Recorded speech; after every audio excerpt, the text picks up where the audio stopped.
Hey everyone, welcome to another episode of 5 Hard Questions. Today I'm so excited because I have Lydia Fenet here with me. She is the author of The Most Powerful Woman in the Room Is You, which is the most amazing book and every woman should read it. Lydia is also, she has raised more than $500 million for nonprofit and charitable organizations, is one of the top auctioneers in the world. She's often found on stage alongside high-profile executives and celebrities. Lydia built and oversees the strategic partnerships department at Christie's, which is the world's leading auction house, and she also serves there as a senior vice president. In addition, she travels internationally to train corporations and groups on topics including empowering women in the workplace, mastering public speaking, and motivating your sales force. So I'm so happy and excited and honored that you're here with me today. Thank you so much for the opportunity to be here. So the first question is that in the first chapter of your book, you talk about how you have developed the striking method. And I was wondering how this has maybe changed a bit with this new digital era. Well, the strike method, it was really, for me, something that I always did when I was on stage. So that's a great question because obviously my stage looks quite different. I have been doing charity auctions virtually, so I can still use my gavel. But really the strike method for me has always been more about preparation before a presentation or getting yourself mentally prepared for a big moment.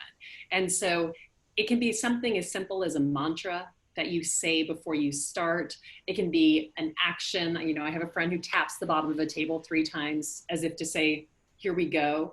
So I always say the strike method can be adapted into anything that makes you feel comfortable and ready to present. Amazing. So the second question is, what do you think the future of auctions will look like?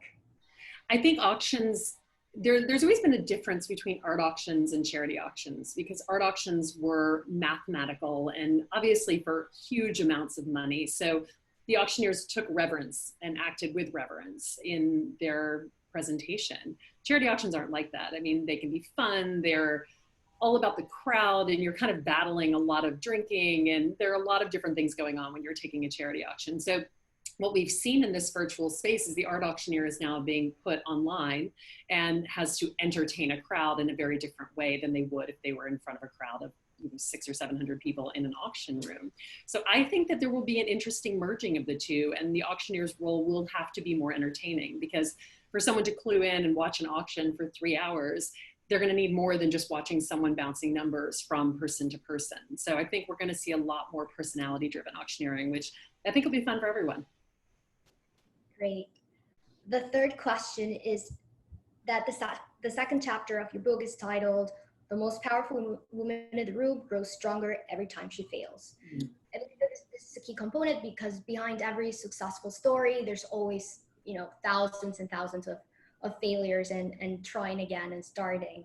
And during this pandemic, I believe there are so many failure stories and it has gotten very hard to get a job and to start over. What advice would you give young women, especially in the art world right now?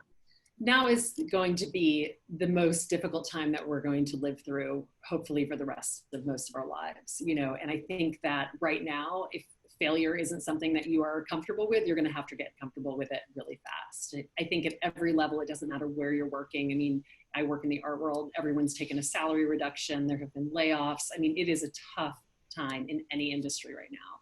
So what I say to people right now is think about the things that you can monetize within your own skill set. And this may not be the year where you become the next Bill Gates, but maybe it's the year that you start creating the roadmap that allows you to get to that next dream. So if the next 6 months feel like a failure after a failure and a no after a no, understand everyone's in the same boat right now and that in time, things will start to pick up. So I would encourage you and challenge you really to think about what you are doing to get yourself ready, because when the economy does start to slowly pick back up, you want to be in front of it, having thought of everything that people are going to need in the next 6, 10, 12 months. You don't want to be sitting on your back foot thinking, oh, people keep saying no to me. They will say no to you for a while. There is no doubt. This is an unprecedented time. But there will also be yeses that come. So get ready for those. Mentally prepare yourself for those and make sure that you are on top of your game. So the minute there's someone who's ready to hire you, you're ready to jump right in. Definitely. It's important to never stop working. Mm-hmm. And in that regard, in chapter 6, you talk about that the most powerful woman in the room never misses an opportunity to network. And Right. there's mentioned that your father always told you to network or die. Never Which die. so like for real, like I've done networking ever since I got here, and for me it was like I have to network. Mm-hmm. So yes, and then later on you talk about how you, like, the most powerful woman in the room inspires others by leading by example, and you started this amazing networking breakfasts, and also in quarantine you've been doing lives on Instagram and just talking to great and powerful women. uh, what do you think are some of the pros and cons of networking online instead of actually meeting the person? Face to face. I think networking online up until COVID felt very different. I think we all felt very uncomfortable with it, and it felt very sort of strange because if there was the potential of meeting someone face to face, that was always preferable.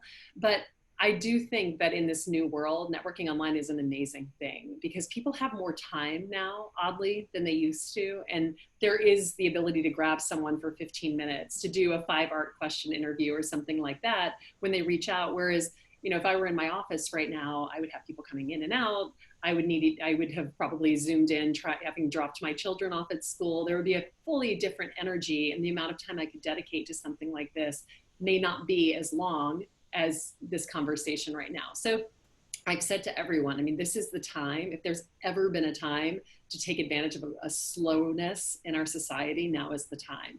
So yeah, network, because you never know who's going to say yes, right? And that's the beauty of networking. And then made a great network. The next thing to do is pass that network along to other people too, so that they can benefit from the people you've met. Thank you. And the last question is that the most powerful woman in the room always evolves, innovates, and connects. So what is next for Lydia Fenet? So I sold my book rights right before COVID for TV and film. So that's been a really exciting part of COVID that I was not expecting, because I got a call right before July the 4th weekend from our producer saying that they had finished the pilot that I didn't even really know that they were working on. I thought that everything had kind of stalled. And so I got to do the first read through of the potential pilot for the show, which was really exciting and fun. And, I think the other thing about coronavirus and this whole time is that it's allowed us to sort of step back and rethink what we've been doing and how we're doing things. And so I think what I previously might have wanted for this TV show or film or whatever it ends up being to look like, now I feel like I'm a lot more open to ideas that maybe 3 or 4 months ago I wouldn't have been as open to.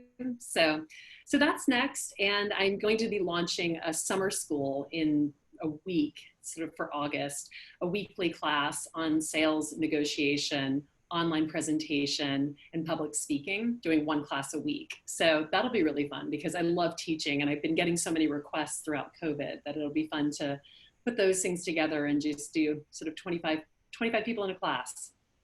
Wow, it all sounds very exciting and promising, and congratulations. And thank you again so much for joining me here in 5 Hard Questions. It was such a pleasure to have you. Oh, it was so fun to be on here. Thank you so much for having me.